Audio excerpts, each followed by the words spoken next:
Praise lord అందరికి. ప్రభు అయిన యేసుక్రీస్తు వారి శుభనామంలో అందరికీ వందనాలు. ప్రేమగల రక్షకుడు మనందరికీ తోడై ఉన్నాడని ప్రభునందు విశ్వసిస్తూ ఈ ఉదయకాల సమయంలో మరి చిన్న ప్రార్థన కొరకై మన కొరకై చిన్న వాక్య భాగాన్ని చదువుకుందాం.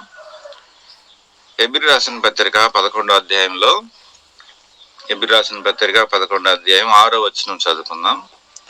11:6 వచనం. విశ్వాసము లేకుండా దేవునికి ఇష్టడై ఉండుట అసాధ్యము. దేవుని యొద్దకు వచ్చువాడు ఆయన ఉన్నాడనియు తన్ను వెదుకు వారికి ఫలము దయచేయవాడనియు నమ్మవలను కదా. తన్ను వెదుకు వారికి ఫలము దయచేయవాడనియు నమ్మవలను కదా. దేవుని స్తోత్రం. మనం ప్రభు నామములో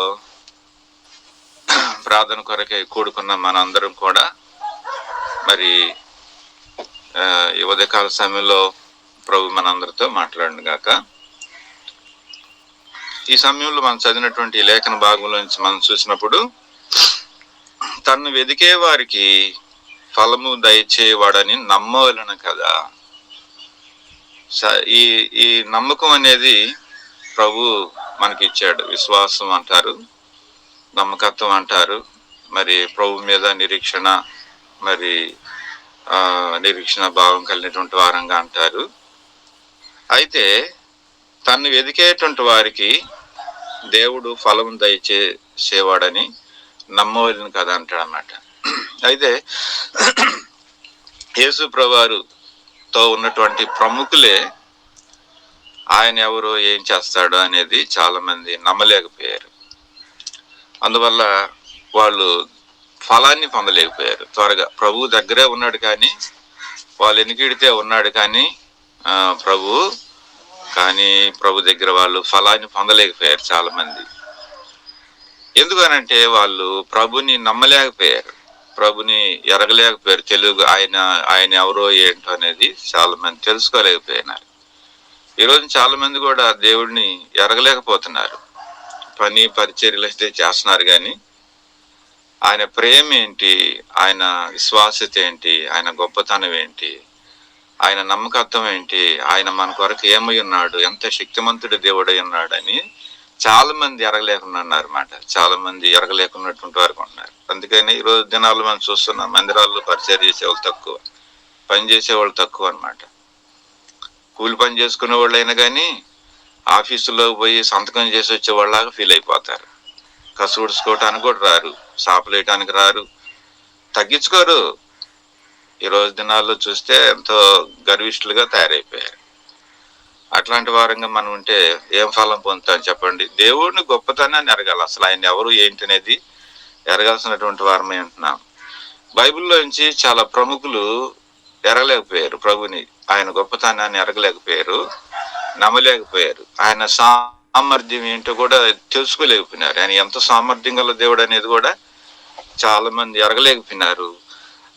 నేను కొంతమంది వ్యక్తుల గురించి మీకు చెప్తానమాట. మత్తయి సువార్త 9వ అధ్యాయము 28వ వచనంలో ఈ వాక్యాన్ని మీకు చదువుతానమాట. చూడండి, ఎవరైనా బైబిల్ తీసుకోండి. బైబిల్ దయచేసి 9వ అధ్యాయం 28వ వచనం అన్నమాట. నేను చదువుతాను అనమాట. ఆయన ఇంట ప్రవేశించిన తర్వాత ఆ గుడ్డివారు ఆయన వద్దకు వచ్చి యేసు ఇది నేను చేయగలనని మీరు నమ్ముచున్నారా అని వారిని అడగగా వారు నమ్ముచున్నాము ప్రభువా అనిరి. అప్పుడు ఆయన వారి కనులు ముట్టి మీ నమ్మిక చొప్పున మీకు కలుగును గాక అని చెప్పినంతలో వారి కన్నులు తెరవడను. ఇక్కడ గుడ్డివారు చూస్తున్నా. గుడ్డివారిని ఇప్పుడు వాళ్ళు వచ్చి పదే దావీదు కుమారుడా అని కేకలు వేసి మమ్మల్ని కరుణించాయని చెప్పేసి వాళ్ళు బతినాడుకుంటున్నారు. అయితే యేసు ప్రభువారు ఇది చేయగలనని మీరు నమ్ముచున్నారని అడిగాడు. అంటే ఏంటి? నాలో ఈ సామర్థ్యత ఉందని మీకు తెలుసా అని అన్నాడు. అప్పుడు వాళ్ళు వెంటనే అన్నారు, మేము నమ్ముచున్నాం ప్రభు అని అన్నారు. ఎందుకన్నారు అంటే వాళ్ళు నిజంగా దేవుని వాక్యం తెలిసిన వాళ్ళు, దేవుని ఎరిగినటువంటి వాళ్ళే. ఎందుకంటే దావీదు కుమారుడు అంటున్నారు కదా. మరి దావీదు కుమారుడు అన్నప్పుడు దావీదు కుమారుని గురించినటువంటి లో ఉన్నటువంటి సామర్థ్యత వాళ్ళు ఎందుకు ఎరగలేకుంటారు? ఆ చుట్టుపక్కల ఉన్న వాళ్ళకి తెలియదు. ఏమని తెలియదు అంటే ఈయన ఇది చేస్తాడన్న సంగతి వాళ్ళకి తెలియదు. ఎందుకంటే పుట్టింది మొదలుకొని అంతవరకు ఎవడు కూడా పుట్టి గుడ్డి కన్నులు తెరిచినోడు ఎవడు లేడు, ఎవరు లేరు. మరి ఎవరు అది వాళ్ళు మరి అది నిజంగా జరుగుతుందని ఎవరు నమ్ముతారు? ఆ చుట్టుపక్కల ఉన్న వాళ్ళే నమ్మలు ఎక్కువ. అందుకని బైబిల్ ఏముంది, చూసేవాళ్ళేమో చూడని వారు కావాలి, చూడని వారేమో చూసేవారు కావాలని వాక్యం రాయబడింది. మరి యోహాను సువార్త 9వ అధ్యాయం మనం చదువుతాం. కాబట్టి ఆయనలో ఆ సామర్థ్యత ఉందని వాళ్ళు తెలుసుకోలేకపోయారు. చుట్టుపక్కల ఉన్న వాళ్ళు గుడ్డు వరకే తెలిసింది కానీ ఆ చుట్టుపక్కల ఉన్న వాళ్ళు తెలుసుకోలేకపోయినారు. కాబట్టి ఆయనలో సామర్థ్యత ఉన్నది అన్నమాట. కాబట్టి ఆ సామర్థ్యం ఏంటంటే ఇది ప్రభు అడిగాడు, ఇది నేను చేయగలనని. అంటే దానికి ప్రభు ఇచ్చిన ఆన్సర్ ఏంటంటే ఇది నేను చేయగలను, నాకు అసాధ్యమైనది ఏది లేదు ఈ లోకంలో అని దాని అర్థం అనమాట. రెండవది మార్కు సువార్త 2వ అధ్యాయం 7వ వచనంకి వెళ్దాం. మార్కు సువార్త 2వ అధ్యాయం 7వ వచనంకి వెళ్దాం. మార్కు సువార్త 2వ అధ్యాయం 7వ వచనం. ఇక్కడ మనకు పక్షవాయు గలవాడు కనపడతాడు. 4 చేత మోయించుకొని వచ్చారు, ఇంటికి అప్పిప్పారు. తర్వాత వాళ్ళు ప్రభు దగ్గర చించారు. ఆయన ఇంట్లో ఉన్నాడు. ఆయన కపెర్నహూములో స్థలానికి వచ్చినప్పుడు కప్పిప్పి వాళ్ళ దగ్గర వస్తారు. అప్పుడే ప్రభు చేసిన పని తెలిసిన ఆ పక్షవాయు గలవంత అంటాడు, నీ పాపములు క్షమించబడి ఉన్నవి, నీ పరిపెత్తుకొని వెళ్ళమని చెప్తాడన్నమాట. నీ పరిపెత్తుకొని వెళ్ళిపోమంటాడు. అప్పుడు చుట్టుపక్కల ఉన్న వాళ్ళు అంటారు 7వ వచనంలో, వారు ఇతడు ఇట్లెందుకు చెప్పుతున్నాడు, దేవదోషం చేస్తున్నాడు కదా, దేవుడొక్కడే తప్ప పాపములు క్షమించగలవాడు ఎవడని చెప్పేసి తమ హృదయంలో తాము అనుకొని సుందరి. చూసావా, చుట్టుపక్కల ఉన్న వాళ్ళే యేసు ప్రభువారిలో పాప క్షమాపణ ఉందని ఎరగలేకపోయారు. కాబట్టి అంటే పాపములు క్షమించే సామర్థ్యం ఆయనలో ఉందని తెలుసుకోలేకపోయినారు. ఇంకేం ఫలం పొందుతారు వాళ్ళు? ఇంకేం పాప క్షమాపణ పొందుతారు? వాళ్ళు నశించి నరకానికి పోవాల్సిందే కదా. మరి అలాంటి పరిస్థితుల్లో దేవుడు వాళ్ళ హృదయాల్లో ఉన్న సందేహాలు, అనుమానాలు తీర్చడానికి ప్రభు అక్కడ పని చేయాల్సి వచ్చింది. కుమారుడని పాపములు అంటే స్వస్థత కంటే పాప క్షమాపణ చాలా ముఖ్యం కదా. మరి స్వస్థత పొందినవాడు వీడు. మరి స్వస్థత పొంది రెండోది క్షమాపణ కూడా పొందుకొని ప్రభు దగ్గర నుంచి వెళ్ళినటువంటి వాడు. ఈరోజు చాలా మంది పాప క్షమాపణలో ప్రభులో ఉందనే సంగతి లోకం అంతా తెలియదు. లోకం అంతా కూడా కళ్ళు మూయబడి ఉన్నాయి, వారి మనోనేత్రాలు మూయబడి ఉన్నాయి. యేసు ప్రభు అంటే అనగానే వాళ్ళకి ఒక విధానంగా ఫలానా అని అనుకుంటున్నారు. కానీ ప్రభులో ఉన్నది ఏందో తెలియదు కదా ఈ రోజున, నీకు నాకు తప్ప. మరి తెలియపరచాలి మనం. కాబట్టి ప్రభు యొక్క సామర్థ్యత తెలుసుకోలేకపోయినారు వాళ్ళంతా. మరి ఇంకేం ఫలం పొందుతారు వాళ్ళు? అందుకని ఇక్కడ ప్రభులో పాప క్షమాపణ ఉంది అన్నమాట. అంటే నేను ఎలా చెబుతాను, ప్రభు క్షమించగలడు. అది ఎంత ఘోర పాపమైనా కానీ ప్రభు క్షమించగలడు. ఇందాకడ ప్రభు చేయగలడు. అది ఎంతటి అసమర్థమైనటువంటి కార్యమైన కానీ, డాక్టర్లకైతే అసాధ్యమేమో కానీ ప్రభుకి అసాధ్యం కాదు. ఇంత బట్టికి పుట్టుగుడ్లు కట్టిన తెచ్చినటువంటి వాడు డాక్టర్ ఒకడు కూడా లేడు. ప్రభు చేశాడు, అది నేను చేయగలను. రెండోది నేను క్షమించగలను అని అన్నాడు ప్రభు. నేను క్షమించగలను అన్నాడు. చూడు ఆయన సామర్థ్యం మనం కూడా ఈరోజు తెలుసుకోవాలి. ఒక అతను వచ్చి నా దగ్గరికి వచ్చి తను ఒక పాపం చేశాడు, నన్ను క్షమిస్తాడా అని పద్దాక అదే అడుగుతున్నాడు. అదే శోధనలో పడిపోయాడు, అదే మైకంలో పడిపోయాడు. కానీ ప్రభు క్షమించగలడు. ఆయన ప్రభు క్షమించే దేవుడు అనేది మనం ఇక్కడ తెలుసుకుంటాం. మూడవదిగా మార్కు సువార్త 10వ అధ్యాయము 26వ వచనం చదువుకుందాం. మార్కు సువార్త 10వ అధ్యాయం 26వ వచనం చదువుకుందాం. 26వ వచనంలో ఇలాగుంది, అందుకు వారు అత్యధికంగా ఆశ్చర్యపడి అట్లయితే ఎవడు రక్షణ పొందగలడని ఆయన అడిగిరి. ఎవరు? వీళ్ళు శిష్యులు, యేసు ప్రభువారి శిష్యులు అడుగుతున్నారు. ఏమని అడిగారు అంటే, ఒకడు నిత్య జీవం కావాలని వస్తాడు, ధనవంతుడు. నిత్య జీవం ఇవ్వయ్యా అని వస్తాడు ఒక అతను. ఇక నిత్య జీవం ఇవ్వమని అడిగితే ప్రభు అంటాడు, నువ్వు ధర్మశాస్త్రం చక్కగా పాటించు, దాంట్లోనే నీకు రక్షణ దొరికింది అన్నట్టుగా. అంటే నువ్వు నరహత్య చేయొద్దు, వ్యభిచారించు, అబద్ధ సాక్ష్యం వద్దని యేసు ప్రభువారే అవన్నీ చెప్పేసేసాడు. ఆడేమన్నాడు, నేను మొదటి నుంచే ఈ బాల్యం నుంచి అనుభవిస్తూనే ఉన్నానని చెప్పేసి అన్నాడు ఆడు. అప్పుడు వెంటనే మరి యేసుప్రభు అన్నాడు, అతన్ని ప్రేమించి, నీకు ఒకటి కొదుగా ఉంది, నువ్వు వచ్చి నన్ను వెంబడించిన అబ్బాయి అని అన్నాడు. ఆ కొదువు తీసేస్తానన్నాడు. ఆడేం చేశాడు, తన ధనం ఎక్కువగా ఉండటం చేత మిగిలిన ఆస్తి గలవాడు కనుక ముఖం మార్చుకొని దుఃఖపరుచుకొని ముఖం చిన్నబుచ్చుకొని దుఃఖపడుచు వెళ్ళిపోయాడు. అంటే నిత్యజీవం కావాలని వచ్చాడు, కానీ తన ధనాన్ని తనకున్నటువంటి ఆశను వదిలిపెట్టుకోవడానికి ఇష్టపడట్లేదు. ఈరోజు చూడండి, చాలా మంది మాకు ఖురాన్ ఉంది, మాకు పురాణాలు ఉంది, మాకు రకరకాలు ఉంది అనమాట. మనకు కూడా ఉంది ధర్మశాస్త్రం, మనకు కూడా ఒక ధర్మశాస్త్రం ఉంది. మరి ధర్మశాస్త్రం అనే ఆచారాలు ఉన్నాయి మనకు కూడా. మరి వాటిని చేస్తే నీకు రక్షణ ఎలా దొరికిద్ది, నిత్యజీవం ఎలా వచ్చిద్ది? ఈడు కూడా ధర్మశాస్త్రాన్ని బైబిల్లే పాటిస్తున్నాడు ఈడు, కానీ లాస్ట్కి నిత్యజీవం పొందుతానని నమ్మకం లేకుండా పోయింది. ఈరోజు ఏమనుకుంటున్నారు, మాకు అయ్యుండి ఇయ్యి ఉంటే నీకేం సుఖం? ఈరోజు మనకు కూడా ఉంది ధర్మశాస్త్రం. మరి ధర్మశాస్త్రం ప్రకారం రక్షణ పొందొచ్చుగా, మరి యేసు ప్రభు వారు మనకెందుకు? కాబట్టి యేసు ప్రభు వారిలోనే ఉంది ఆ ఒక్కటే తీసేయగల సామర్థ్యత. యేసు ప్రభు వారు ఒక్కడే ఉంది, యేసు ప్రభు వారు అది చేయగలడు, అంతే, ఇంకెవడు చేయలేడు. కాబట్టి యేసు నామములో తప్ప వేరే నామములో రక్షణ లేదు. నువ్వు ఇంకెక్కడికైనా పో, ఎక్కడైనా మునుగు, ఎక్కడైనా తంటాలు పడు, ఏమైనా చెయ్యి, రక్షణ మాత్రం, నిత్య జీవం మాత్రం ఒక యేసు ప్రభు వారిలోనే. ఈ రక్షణ గురించి ప్రవక్తలు ప్రకటించారు, ఈ రక్షణ గురించి యేసుక్రీస్తు ప్రభువు ప్రకటించాడు, ఈ రక్షణ గురించి అపోస్తులు ప్రకటించారు, ఈ రక్షణ గురించి ఇప్పుడు సువార్థికులు, కాపర్లు కూడా ప్రకటిస్తున్నారు. మరి రక్షణ పొందాలి కంపల్సరిగా, అంతే. కానీ అక్కడున్న శిష్యులకి అర్థం కాలేదు. అక్కడ ఉన్నటువంటి వారు అటైతే మరి ఆస్తి గలవారు దేవుని రాజ్యంలో ప్రవేశించడం ఎంతో దుర్లభము, అంటే సూది బెజ్జంలోనే దూరిదేమో కానీ ధనవంతుడు పరలోకం పోవటం అసాధ్యమని అన్నప్పుడు శిష్యులకే డౌట్ వచ్చింది. అట్లయితే ఇప్పుడు రక్షణ పొందుతానని అన్నారు వాళ్ళు. అట్లయితే అంటే మీకు అసాధ్యం ఏదో కానీ నాకు సమస్తమే సాధ్యం. 27వ వచనం చదివితే, యేసు వారిని చూసి, ఇది మనుషులకు అసాధ్యమే గాని దేవునికి సాధ్యము, దేవునికి అసాధ్యం కాదు, దేవునికి సమస్తమును సాధ్యమే. రక్షణ అనేది దేవునికి ఒక్కడికే సాధ్యం, లోకంలో దేవుడు చేసేది కాదు అది.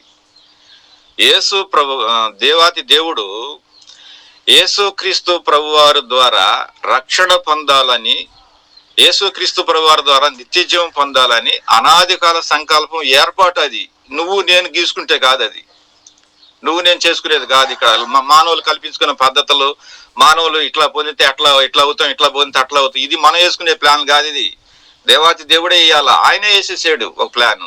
యేసు ప్రభువారి ద్వారా రక్షణ, అంతే. మానవులు ఇంకెవరి ద్వారా రక్షణ లేదు. మరి ఇది యేసు ప్రభువారు అనగానే చాలా మంది ఎగిరిపడేవాళ్ళు ఉన్నారు. మరి ఈ రోజున నువ్వు ఎగిరిపడితే ఎగిరిపడవచ్చు, కానీ రక్షణ మాత్రం యేసు ప్రభువారిలో ఉంది. గ్రంథాలు పరిశోధించుకో, మరి ఏదైనా చూసుకో. మరి యేసు ప్రభువారిలోని తప్ప రక్షణకి ఎక్కడా లేదు. అందుకనే ప్రభు అన్నాడు, నాకు సాధ్యం ఇది, తండ్రి నాకు ఇచ్చాడు ఈ సామర్థ్యత, ఇది నువ్వు నమ్ము అంతే అని అన్నాడు. నువ్వు నమ్ము అని అన్నాడు, అంతే. ఈరోజు మనం కూడా అంతే నమ్మేం. ఆయనలోనే రక్షణ ఉందని, ఆయనలోనే రక్షించగల సామర్థ్యత ఉందని మనం నమ్మేం. ఈ రోజున నమ్మకపోతే రేపు తీర్పులోకి వెళ్ళిపోతావు, అంతే. రేపు తీర్పు, జడ్జిమెంట్ ఉంది. నాలో ఈ రక్షణ లేదని నువ్వు ఎలాగూ రుజువు చేస్తావో చేయమంటాడు. ఆ రోజు నోరు తెరిస్తే సరిపోదు, చెప్పాలి, ఆన్సర్ చెప్పాలి ప్రభుకి.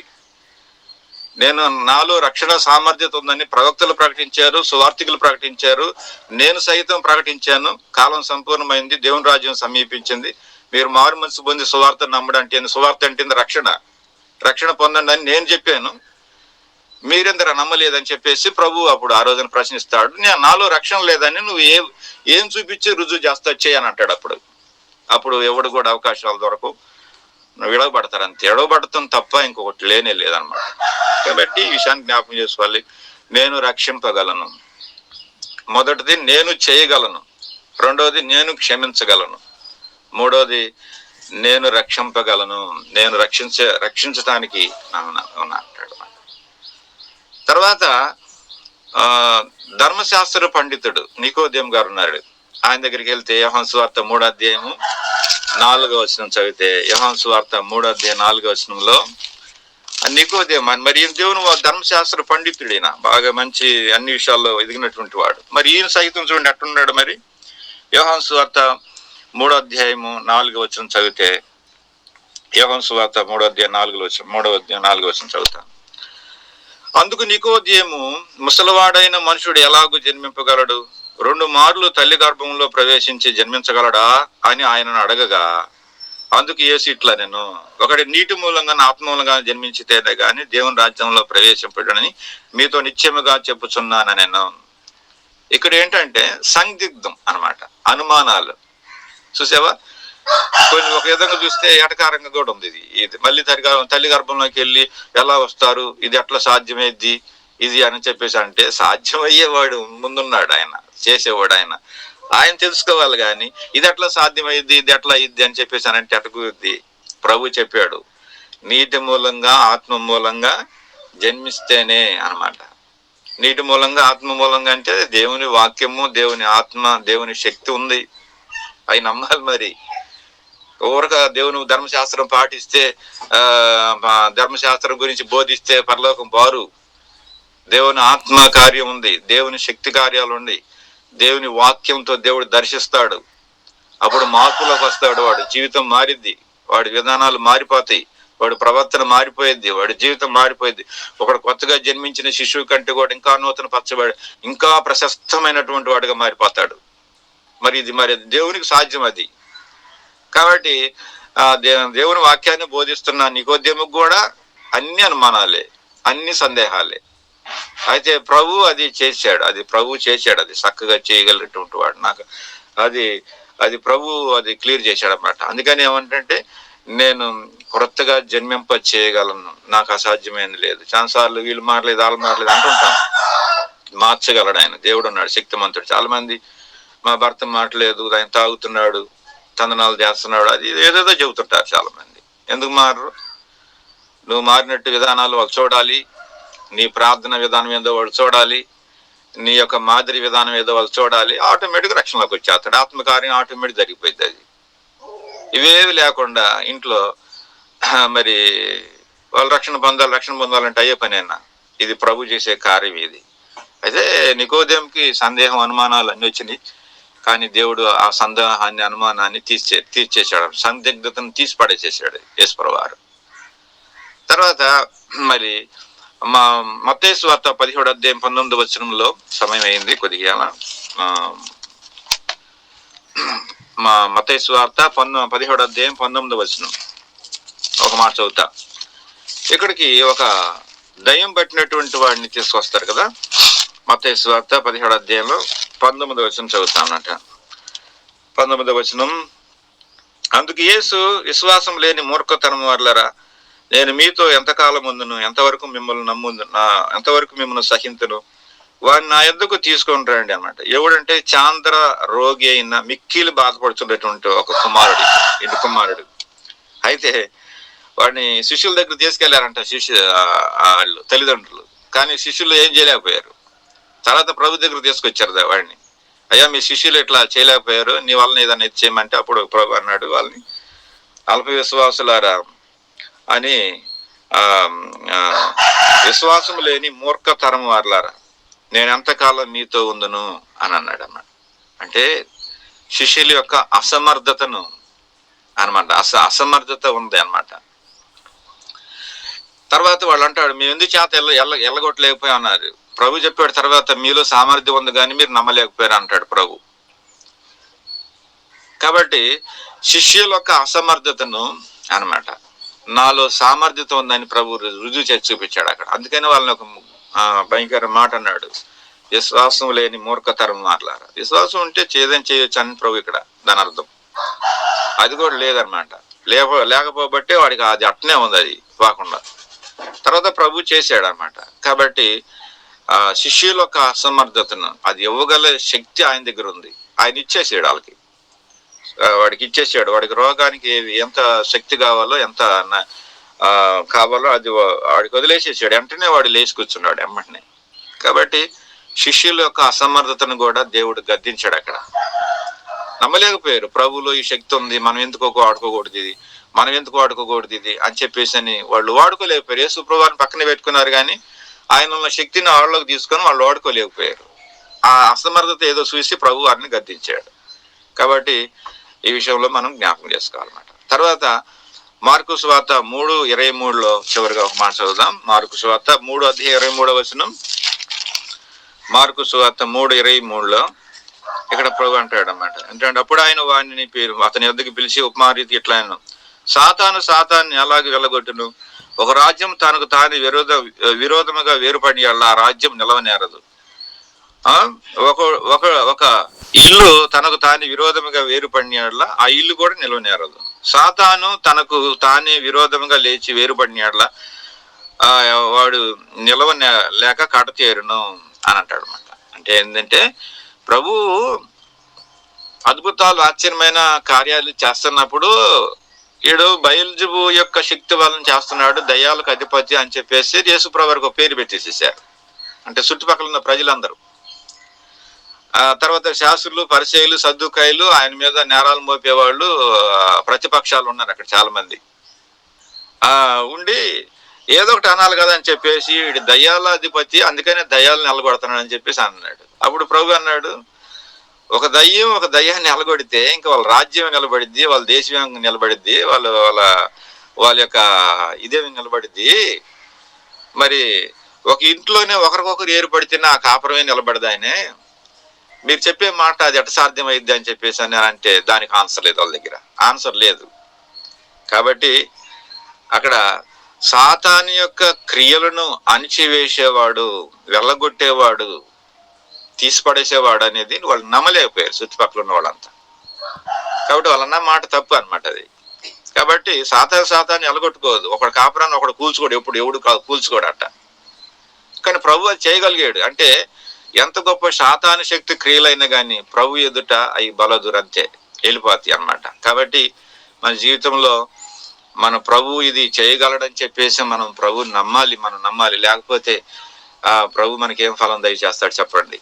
అందుకని యోబు గ్రంథంలో 2వ అధ్యాయం 21వ అధ్యాయం 14 అంటాడు, నీ మార్గం గురించి జ్ఞానం మాకు అక్కర్లేదు, మమ్మల్ని విడిచిపో అని దేవునితోనే చెబుతారంట వాళ్ళు. మమ్మల్ని విడిచిపో, నీ మార్గాలు వద్దు, నీ కార్యాలు వద్దు, నీ అద్భుతాలు వద్దు, మాకు ఏం అవసరం లేదు, నీ జ్ఞానం కూడా మాకు వద్దు, మాకు అక్కర్లేదు, నువ్వు వెళ్ళిపో, మమ్మల్ని విడిచి అసలు దూరంగా వెళ్ళిపో అని చెప్పేసి అంటారంట. యోబు ముందుగానే రాసేసాడు.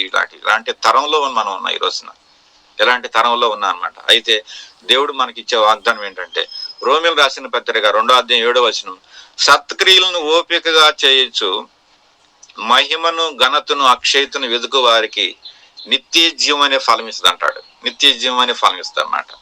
ఈ రోజున మనం ప్రార్థన చేస్తున్నాం, దేనికోసమే తెలుస్తున్నా, నిత్య జీవార్థమైన ఫలాలు మనం పొందుతున్నాం. మన సత్క్రియ ఏంటంటే ప్రార్థనే ఒక సత్క్రియ అంతే. ఇదేదో కాదు, ఇదో ఒక మినిస్ట్రీ కాదు, లేకపోతే ఇంకోటి కాదు. ఇది ప్రార్థన కోసం మనం కూడుకున్నాం అంతే. ఈ సత్క్రియను మనం ఓపికగా కొనసాగించామంటే మహిమను ఘనతను అక్షయతను నిత్య జీవార్థమైన ఫలాన్ని మనం పొందుతామని వాక్యం చెబుతుంది. నిత్య జీవార్థమైన ఫలాన్ని పొందుతామంటుంది అన్నమాట. ఇంకొక చిన్న వాక్యాన్ని మనకి ఈ వాక్యాన్ని అనుసారంగా నేను ఇంకొక మాట ఒకటి జ్ఞాపకం చేస్తాను.